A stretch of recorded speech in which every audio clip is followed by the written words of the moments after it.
So here we are up in the front dashboard of the X5, finishing up our stage 1. This is also the front mid-range installation if you're watching this video on another product listing. Very straightforward. The passenger side is what we're working on. The driver's side is done identically. All we're going to do is we're going to take our panel removal tool. You can pick any of the 4 or 3 that you have, and we're just going to carefully pry this little grill out.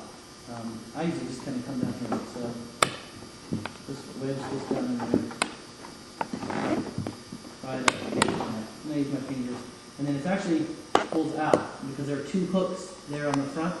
So it goes in like that. So we want to pry it from the sides or the rearmost edge and then lift it out. And that's going to reveal your mid-ranges. In this car, these are actually blown. These are very commonly defective in these trucks. So the good news is our mid-ranges are a very simple replacement. You can probably already figure out how they come out. Got a Phillips head screw for each one. I've got a right angle screwdriver here. You can pick this up at Home Depot for about 20 bucks. You don't need it. You could use a little small screwdriver, or there's any number of ways. You just want to be very careful with this windshield that you don't nick it and obviously cause it to crack. So you just need to remove these screws. And the mid-range will come right out after that. So with our Phillips head screws out, we're just going to take the little mid-range, it's going to lift up out of the dash, I'm going to pull this wire up out of here and get a little plug down here. Sometimes this little guy can get stuck on here, so very carefully pull this out. If you feel any resistance, you'll stick your finger down in this little hole here and finagle this plug out of here because you don't want it to get stuck. It's pretty unusual for that to happen, but it can, and we don't want you to have to go through that trouble. So with the plug out of there, just pull them apart, like so. And now the mid-range is out of there.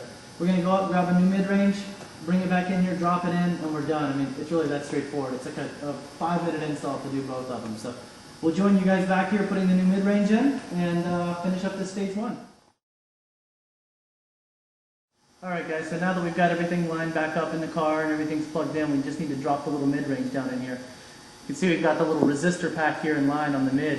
There's a couple places we can tuck this little guy. There's a lot of room down here, so what I usually do is just take the little mid-range pack, get it up out of the way there, take our mid-range, and it just sits right down in there.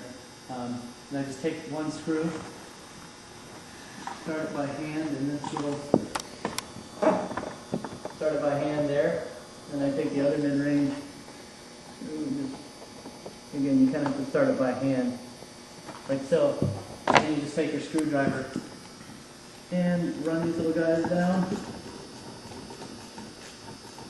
You won't be met with a lot of resistance because they go right in. Oh, it's like that.